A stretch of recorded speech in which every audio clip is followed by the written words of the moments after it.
Oui, Monsieur le Président, mes chers collègues, mon intervention sera en deux temps. Dans un premier temps, sur le dispositif de participation citoyenne, de budget participatif plus exactement, et puis dans un second temps sur la prévention spécialisée.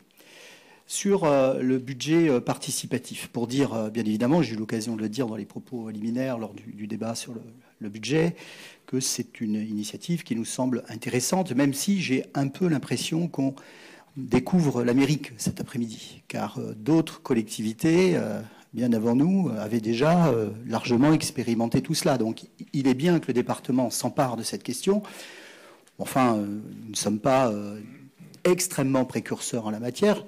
Je vois que Mathieu Rouvert est arrivé et je sais qu'il aura à cœur de s'associer, par exemple, à un excellent dispositif qui a été mis en place par la ville de Bordeaux, avec un budget de 2,5 millions d'euros, budget participatif, dans le cadre d'une démarche de développement durable, et qui vient d'être primé à Mexico dans le cadre de la 19e édition de la conférence de l'Observatoire international de la démocratie participative.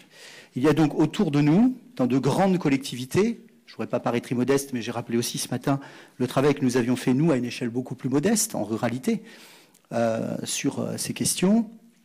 Et donc je suis à la fois satisfait, et nous sommes satisfaits de voir le département s'engager dans cette démarche, même si, je le redis, c'est une démarche de co-construction, donc soyons humbles, elle se mettra en place au fur et à mesure. D'ailleurs, les règles se définiront elles-mêmes au fur et à mesure des relations que nous aurons avec un certain nombre de participants. Et donc, c'est bien aux résultats que nous jugerons tout cela, même si l'intention est bonne et le chemin tracé nous intéresse.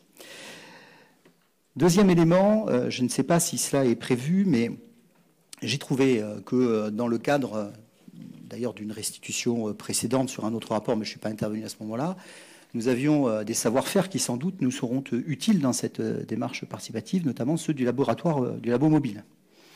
Et je tenais à dire que dans la démarche qui a été la nôtre localement, dans le cadre de l'animation sur Castillon à la bataille de dispositif de participation citoyenne autour du projet de renouveau du centre-ville, de revitalisation urbaine, nous avions beaucoup utilisé. Et donc, je trouve qu'il faut aussi le souligner, car c'est important, des techniques, des méthodes créatives, parfois d'ailleurs un peu désorientantes par rapport à nos schémas habituels d'élus en termes d'animation de réunion, mais qui ont produit de bons résultats.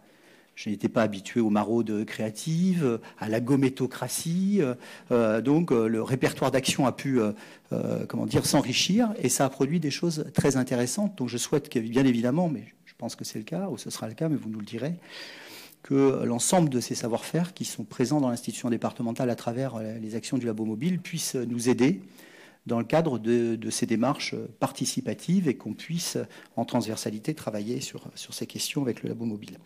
Et puis, dernier élément, un souhait, à la fois dans un souci de transparence, mais aussi parce que ça nous intéresse, en tout cas ça intéresse un certain nombre de collègues du groupe Gironde d'Avenir, de suivre ce dossier. Je souhaiterais que vous puissiez me dire si, dans le cadre de la commission mixte qui sera mise en place, vous avez prévu d'ouvrir une petite porte à quelques collègues de l'opposition pour nous associer à tout cela. Voilà ce que je voulais poser. Si vous le souhaitez, Président, je ne sais pas comment vous voulez que je fasse. Une deuxième intervention tout de suite ou une réponse comme vous voulez. Ma deuxième intervention, ça ne vous surprendra pas, porte sur l'extension du dispositif de prévention spécialisée sur laquelle je souhaiterais intervenir.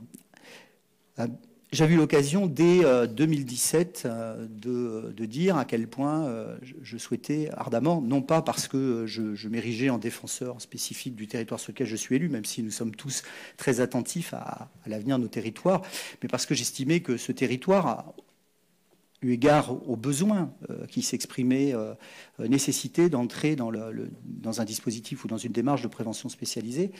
Et donc aujourd'hui, je suis plutôt satisfait de voir que nous allons dans ce sens.